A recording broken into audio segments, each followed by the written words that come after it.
चलो इस क्वेश्चन को सिंपल वे में समझते हैं।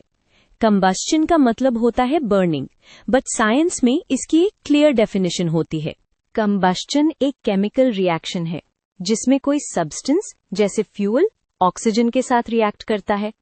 इस रिएक्शन में यूजुअली हीट निकलती है और काफी बार लाइट भी, जैसे फ्लेम। ये पॉइंट इंपॉर्टेंट है, सिर्फ जलना नहीं, ऑक्सीजन के साथ रिएक्शन होना की आइडिया है। अब सोचो किसी चीज को जलने के लिए क्या क्या चाहिए? राइट, 3 चीजें, फ्यूल, ऑक्सीजन और इग्निशन टेम्परेचर, यानी इतनी हीट कि रिएक्शन स्टार्ट हो सके। इन तीनों में से एक भी मिसिंग हो तो कंबस्शन रुक सकता है। कंबस्शन के प्रोडक्ट्स भी समझना यूजफुल है। जब फ्यूल ऑक्सीजन से रिएक्ट करता है तो कॉमन प्रोडक्ट्स कार्बन डाइऑक्साइड और वाटर वेपर होते हैं और एनर्जी हीट के फॉर्म में रिलीज होती है। इसीलिए कुकिंग और इंजन्स में कंबस्शन का यूज होता है। एक क्विक एग्जांपल लेते हैं ताकि कॉन्सेप्ट सेटल हो जाए। कैंडल को जलाते टाइम वैक्स फ्यूल होता है, एयर से ऑक्सीजन मिलती है और मैचस्टिक से इग्निशन टेम्परेचर मिलता है।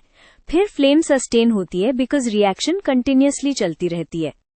तो फाइनल टेक अवे, कंबस्शन का सिंपलेस्ट आंसर ये है कि ऑक्सीजन के साथ रिएक्शन जिसमें हीट निकलती है। अगर आप डेफिनेशन में ऑक्सीजन और हीट रिलीज मेंशन कर दो, आंसर कंप्लीट माना जाता है।